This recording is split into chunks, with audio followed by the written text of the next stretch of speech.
समाज के लिए उठे उठे, जगे स्वराष्ट्र के लिए जगे जगे। स्वयं सजे वसुंधरा सवार दे, स्वयं सजे वसुंधरा सवार दे। नमस्कार, जय हिंद। इतिहास विमर्श में आपका स्वागत है।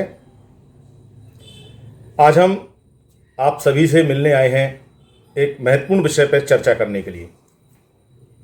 दोस्तों, जैसा कि आप सभी जानते हैं, राष्ट्रीय सेवा योजना भारत सरकार के युवा मामले एवं खेल विभाग द्वारा संचालित एक योजना है जो युवा साथियों के चरित्र निर्माण के दृष्टि में, चरित्र निर्माण की दिशा में बहुत बड़ा योगदान दे रही है।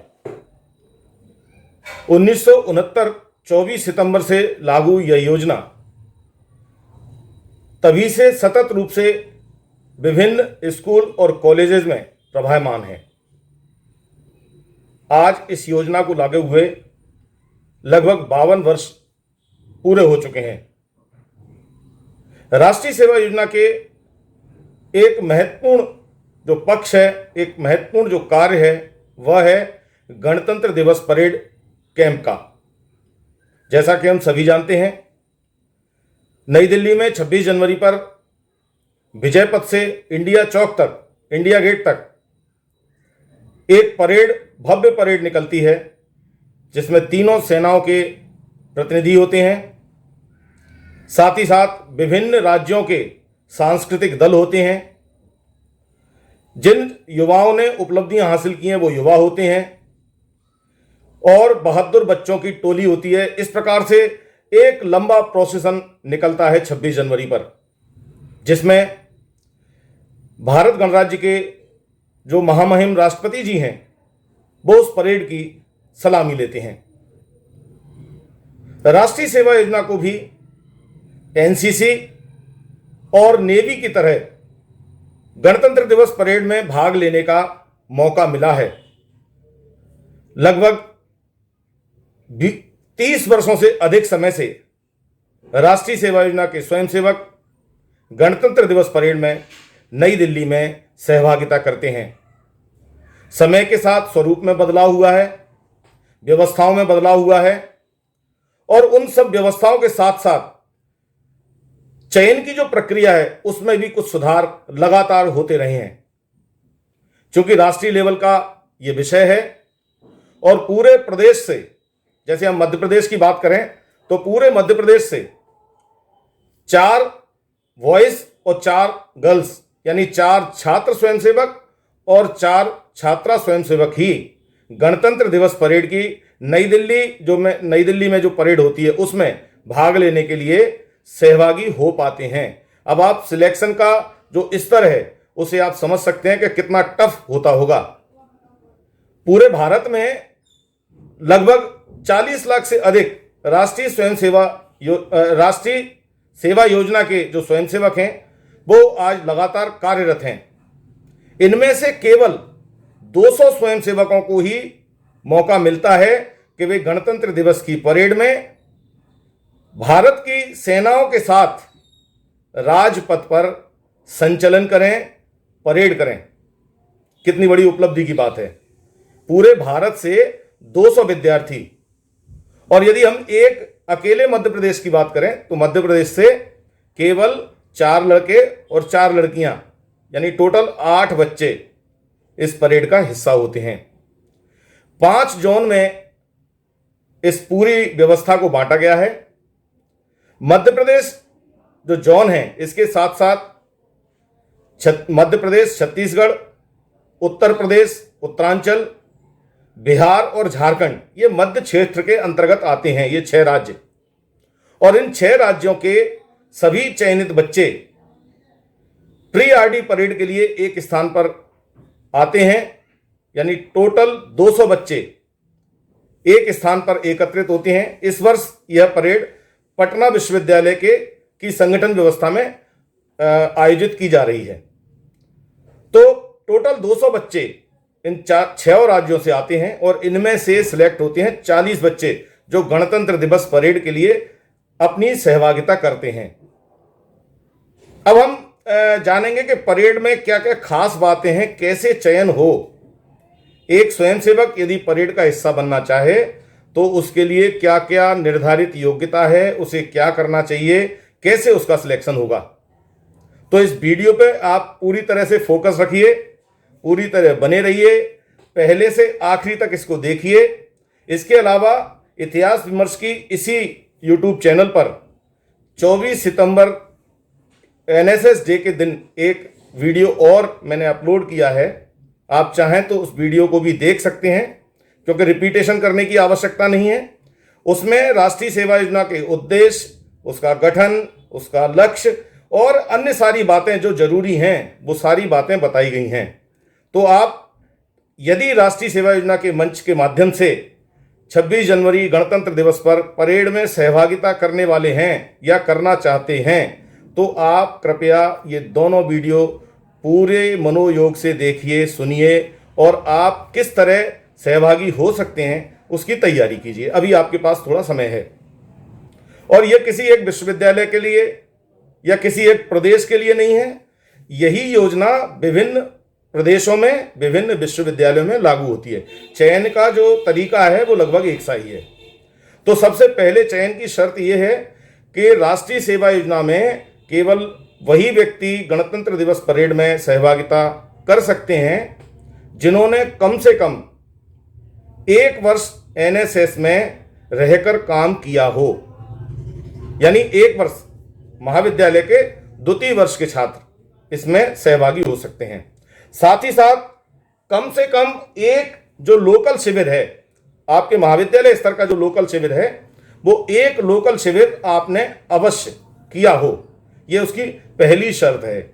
ये ऐसा क्यों है? जिससे वह विद्यार्थी जो एक लोकल शिविर अपने महाविद्यालय का कर चुका है उसे एनएसएस के बारे में बहुत कुछ जानकारी होती है, इसलिए उसे नया कुछ सिखाने की आवश्यकता नहीं होती है। बहुत सी चीजें वो जानता है। और चयन का क्या आधार है?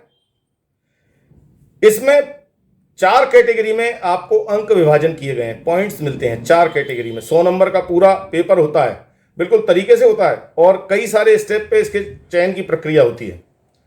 100 नंबर में से जो 50 नंबर हैं वे केवल परेड के लिए हैं, क्योंकि हम गणतंत्र दिवस परेड के शिविर में भाग लेने जा रहे हैं। वैसे एनएसएस में परेड का कोई महत्व नहीं है, लेकिन चूंकि हम परेड का हिस्सा होने जा रहे हैं तो हम सभी के साथ कदम ताल मिला सकें, सभी के साथ चल सकें, क्योंकि राष्ट्रीय सेवा योजना का एक उद्देश्य यह है कि सबको साथ लेकर चलना, सबके साथ चलना। तो अगर हम वह नहीं जानते तो सीखेंगे और सीखकर हम परेड का हिस्सा होंगे और सबके साथ कदम ताल करते हुए चलेंगे। ऐसा नहीं लगना चाहिए कि हम अलग जा रहे हैं और बाकी सारी परेड अलग जा रही है। और परेड बहुत आसान है, सीख ली जाती है, कोई ज़्यादा बहुत कठिनाई नहीं है, क्योंकि अभी भी लगभग 2 महीने हमारे पास हैं। तो चयन के माध्यम से ये सब होता है। और जब हम दिल्ली पहुंच जाते हैं परेड के लिए तो दिल्ली में लगभग 1 माह जो हम रहते हैं तो वहाँ केवल परेड ही करते हैं और कल्चरल प्रोग्राम करते हैं और कोई कार्यक्रम होता ही नहीं है। तो हमारे परेड में जो शार्पनेस है वो आती जाती है। तो 50 अंक जो हैं वो परेड के हैं। इसके लिए जो अधिकारी हैं, परेड से संबंधित जो अधिकारी हैं वो आते हैं और आपका सिलेक्शन करते हैं। 30 नंबर कल्चरल एक्टिविटीज के लिए हैं, सांस्कृतिक कार्यक्रम के लिए, वो आपको निर्धारित मिलते हैं। उसके लिए भी अलग अलग स्टेप पे भी मैं आगे चर्चा करूंगा इस वीडियो में कि किस किस तरीके से हमें आगे बढ़ना है। इसके अलावा जो पर्सनल इंटरव्यू है, उस पर्सनल इंटरव्यू में अंक निर्धारित किए गए हैं 10। उसमें वो क्वेश्चन आया कर सकते हैं, आपके साथ पूछ सकते हैं, विभिन्न सारी चीजें मैं उसमें भी चर्चा करूंगा कि क्या क्या पूछ सकते हैं। और 10 नंबर हैं आपके फिजिकल फिटनेस के, आप कितने फिजिकल फिट हैं, क्योंकि राष्ट्रीय सेवा योजना में जो आपसे अपेक्षा गणतंत्र दिवस परेड के लिए की गई है स्वयंसेवक से, वह यही है कि आप 10 मिनट में लगभग 1.5 किलोमीटर दौड़ लगा सकें, आप लगातार 20 मिनट चल सकें। क्योंकि जो राजपथ पे परेड का निर्धारण है जिसमें हम लोग भाग लेते हैं उसमें आपको लगातार 7 किलोमीटर और कभी कभी उसको परेड को छोटा कर देते हैं एनएसएस एनसीसी वगैरह के लिए, तो 5 किलोमीटर तो आपको कम से कम चलना ही है। विजय चौक से लेके इंडिया गेट तक राजपथ पे, क्योंकि बीच में हम हट नहीं सकते। तो कोई अस्वस्थ व्यक्ति या कोई ऐसा व्यक्ति जिसको किसी प्रकार की बीमारी है और वो चल नहीं सकता, तो वो इस परेड का हिस्सा हो नहीं सकता। ये पहली शर्त है। इसमें फिजिकल फिटनेस बहुत जरूरी है। साथ ही साथ हाइट के बारे में भी बहुत ध्यान रखा गया है, क्योंकि इसमें पूरा प्लाटून चलता है और एक सी हाइट होना जरूरी है। तो जो छात्र स्वयंसेवक हैं, जो बॉयज हैं, उनके लिए 165 से 180 सेंटीमीटर की हाइट निर्धारित की गई है, और जो गर्ल्स हैं, छात्रा स्वयंसेवक हैं, उनके लिए 155 से 170 सेंटीमीटर हाइट होना चाहिए। तो जब आप अपने महाविद्यालय से चयन के लिए जाएंगे महाविद्यालय में, तो प्रत्येक महाविद्यालय की इकाई का यह पहला फर्ज है कि वो अपनी आपकी जो हाइट है उसका सही मूल्यांकन करें, सही उसका सत्यापन करें, जिससे आगे जब आप जाएं विश्वविद्यालय स्तर पर चयन के लिए, तो वहां आपको किसी प्रकार की कठिनाई नहीं हो। तो आप पहले ही अपना ये सारा मेजरमेंट जो है वो करके जाएं। अगर आपके महाविद्यालय में ऐसा नहीं है तो आप अपने कार्यक्रम अधिकारी से निवेदन करें कि सर प्लीज मेजरमेंट की व्यवस्था कीजिए, जिससे हमें वहां परेशानी का सामना न करना पड़े, क्योंकि इसमें कई सारे स्टेप में आपका चयन होता है, और उन्हीं में से एक स्टेप महाविद्यालय में सबसे पहला जो स्टेप है वो है। अब हम बात करते हैं और कुछ चीजों की। और कुछ चीजें कैसे, और क्या क्या चीजें खास होनी चाहिए। एक तो हमने चर्चा की कि वो स्वस्थ होना चाहिए, उसको किसी प्रकार की समस्या नहीं होना चाहिए। आपको 20 मीटर की दूरी से जो परेड की कमांड मिलती है वो कमांड सुनाई देना चाहिए। 20 मीटर की दूरी, क्योंकि जब वो परेड करते हैं आपको कमांड देते हैं, तो ऐसा नहीं कि हम सुनने की क्षमता कम है, उन्होंने सावधान कहा और हम विश्राम में खड़े हुए हैं।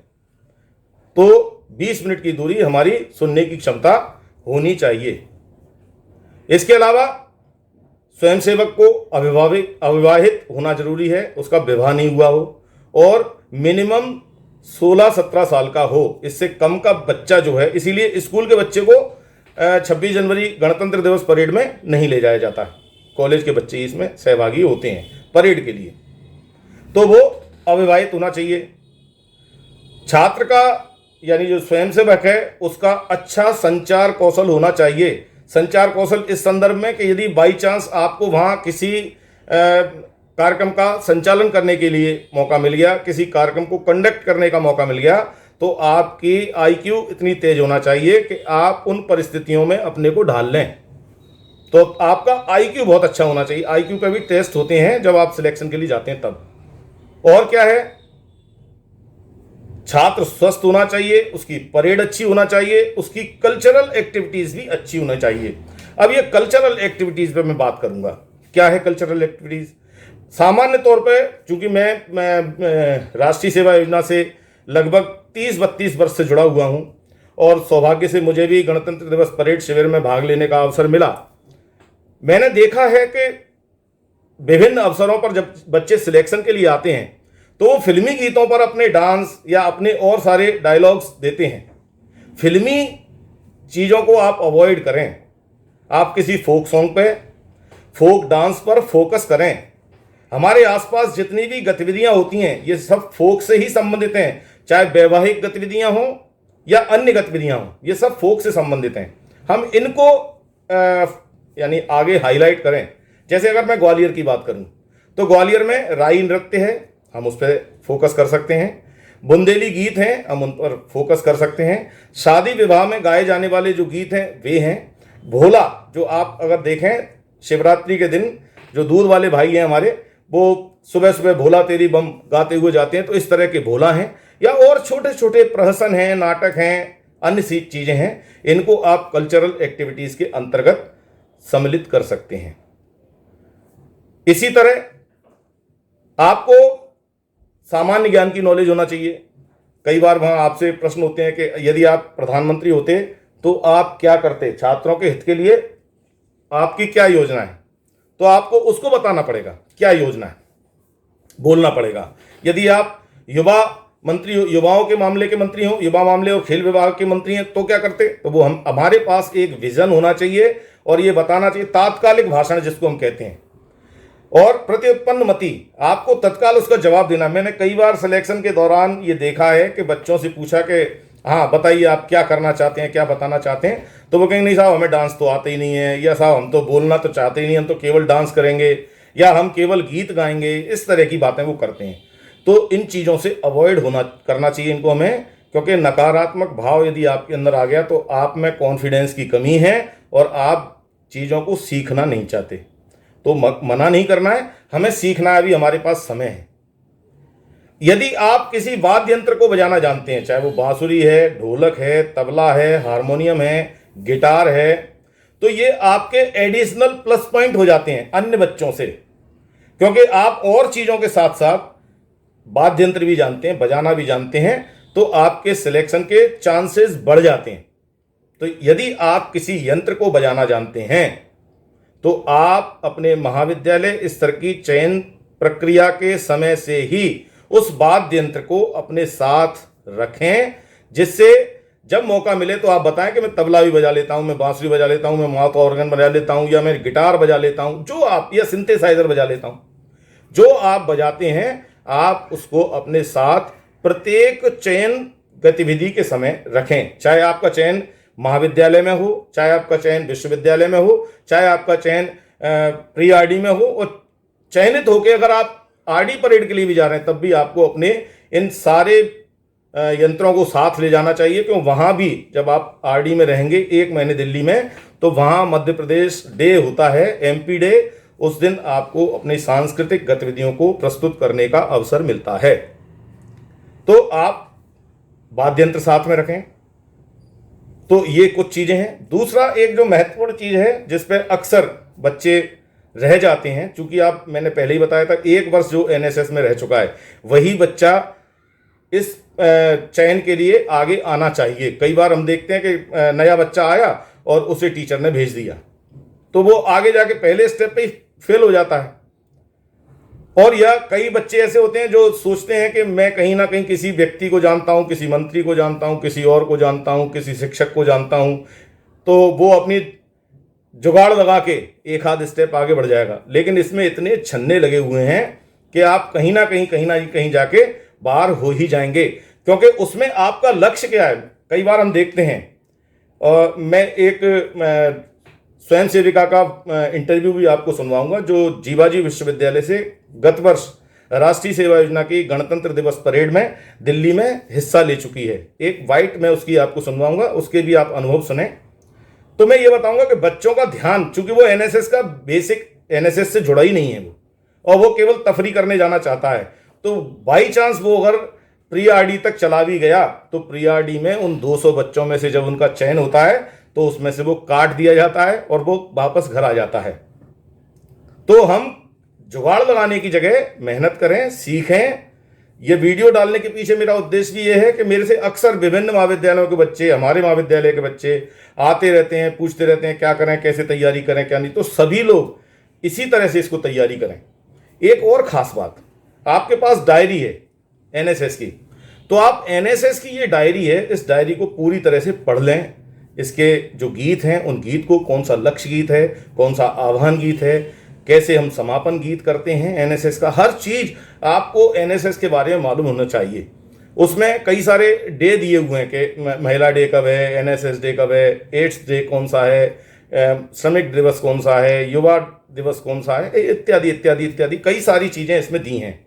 ब्लड डोनेशन के लिए एनएसएस क्या सहयोग करता है, स्वच्छता के लिए एनएसएस क्या सहयोग करता है, कैसे काम करता है, कैसे सामुदायिक कार्य किए जाते हैं, ये सारी की सारी चीजें, क्योंकि सिलेक्शन के दौरान आपसे ये सारी चीजें पूछी जाएंगी। तो आप इनको पढ़ें, गीतों को अच्छी तरह से प्रैक्टिस करें। उसमें गीत दिए हुए हैं, जो व्यक्ति गीत, और गीत की एक लय है पूरे भारत में। तो ये नहीं कि अपने मन से कोई सी भी लय बना के, अपन कई बार देखते हैं हम बच्चे कविता सी पढ़ जाते हैं गीत की जब पूछते हैं, तो ऐसा नहीं। उसका जो मूल स्वरूप है उस स्वरूप को हमें जानना चाहिए। तो गीतों की प्रैक्टिस हो, डायरी की सारी चीज़ें हमें पढ़ी हुई होना चाहिए, परेड हमारी बहुत अच्छी होना चाहिए। अभी जो सिलेक्शन छोटे स्तर पे होते हैं उसमें सावधान विश्राम, पीछे मुड़, तेज चल, आगे मुड़, इस तरह की चीज़ें रहती हैं। लेकिन जैसे जैसे आप प्री आरडी से आगे जाते जाएंगे तो और सारी चीज़ें ये आप में डेवलप होती जाएंगे, सीखते जाएंगे। और एक बात, कई बार बच्चों को ये गलतफहमी होती है कि मेरे पास एनसीसी रही है तो मेरा चयन तो बहुत आसानी से हो जाएगा। यदि किसी चयनकर्ता को ये मालूम चल जाएगा, क्योंकि आपसे इस प्रकार का एक बॉन्ड बनाया जाता है कि मेरे पे एनसीसी का छात्र नहीं हूं, क्योंकि यदि ऐसा होगा तो आप किसी ना किसी एनएसएस के एक विद्यार्थी का नुकसान कर रहे हैं। तो इसलिए ये कतई दिमाग से निकाल देना कि मैं एनसीसी में हूं, मेरे को परेड बहुत अच्छी आती है इसलिए मेरा चयन तो तय है, ऐसा नहीं है। आपका चयन नहीं होगा भले ही परेड आपकी कितनी भी अच्छी हो, क्योंकि आपका बेस एनएसएस होना चाहिए। तो आप एनएसएस बेस के हों, और यहां से भी जब आपका चयन हो जाएगा तो 200 बच्चे टोटल भारत के एकत्रित होते हैं गणतंत्र दिवस परेड के लिए नई दिल्ली में, और 1 महीने वहीं रहते हैं। और ये चयन इतना महत्वपूर्ण है, पहली बात तो ये कि उन 200 में से 156 बच्चे ही राजपथ पर चलेंगे, सभी 200 नहीं चलेंगे।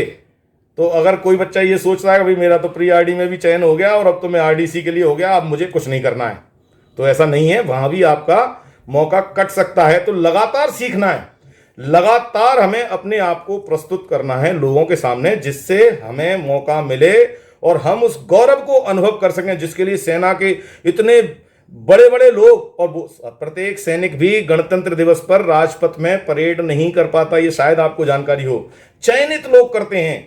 यानी आप भारत की उन क्रीम युवाओं में से एक होंगे जो गणतंत्र दिवस परेड पर नई दिल्ली में परेड कर पाएंगे और राष्ट्रपति जी को सलामी दे पाएंगे। ये बहुत गौरव की बात है।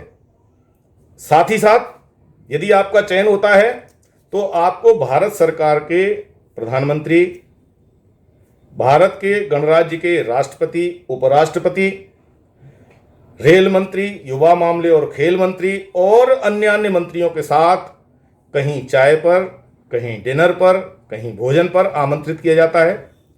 और चयनित बच्चों को बीटिंग स्ट्रीट जो होती है लास्ट में, बीटिंग द रीट, उसमें आपको भाग लेने का मौका भी मिलता है। जो बीटिंग रिट्रीट होती है उसमें 28 तारीख को, जो राष्ट्रपति भवन के सामने होती है। कई बार मौका मिलता है, यदि आपने बहुत अच्छा काम किया, आपकी परेड बहुत अच्छी है, तो आपको राष्ट्रपति भवन से बुलाना आता है कि आप इस प्रोग्राम में भी आइए। पूरे 31 तारीख तक आप जनवरी में दिल्ली में रहते हैं, तो उसका आनंद भी आपको मिलेगा। साथ ही साथ कोई आसपास के इलाके को घुमाने भी ले जाते हैं, कई बार जयपुर जाते हैं बच्चे, कई बार आगरा जाते हैं। एक पूरी किट बच्चों को मिलती है जिसमें उनको coat pant, track suit, T shirt, जूते इत्यादि इत्यादि जो भी आवश्यक सामान है, सूटकेस वगैरह सारी चीज़ें मिलती हैं उन सारे बच्चों को जिनका चयन होता है। तो आप इस जो राजपथ पे परेड होने वाली है उस परेड के लिए अपने आप को तैयार करें। 2-1 दिन में आपके यहाँ जो प्री आरडी के लिए चयन महाविद्यालय स्तर पर होंगे, वहाँ से फिर चयन आपका जिला स्तर पर होगा, जिला स्तर से आपका चयन विश्वविद्यालय स्तर या संभाग स्तर पर होगा, और विश्वविद्यालय स्तर से जो चयनित विद्यार्थी हैं वे प्री आरडी के लिए एकत्रित होंगे, और प्री आरडी से जो चयनित विद्यार्थी हैं वे राजपथ पर जाकर परेड करेंगे। तो इतनी सारी प्रोसेस को फॉलो करके आपको आगे बढ़ना है। इस वीडियो को आप पूरा देखें, इसमें मैंने कुछ पीछे 2-1 छोटे वीडियो भी डाले हैं जो आपको बताएंगे कि किस तरह का माहौल वहाँ रहता है। जो दूरदर्शन के आभार सहित दूरदर्शन से उस क्लिपिंग को मैंने लिया है, तो वो इसमें डली हुई है, जिसमें आप देखेंगे कि परेड का कितना शानदार वो वैभव रहता है। आप लोगों ने वैसे भी 26 जनवरी पर देखा होगा, और कितना गौरव अनुभव होता है जब एक साथ एक तरह से लोग चलते हैं परेड करते हुए, और बैंड की धुन। ये और मैं एक खास बात आपको बताऊं, बच्चे 1-2 बोलते रहते हैं, बोलना नहीं है, मन में बोलना है।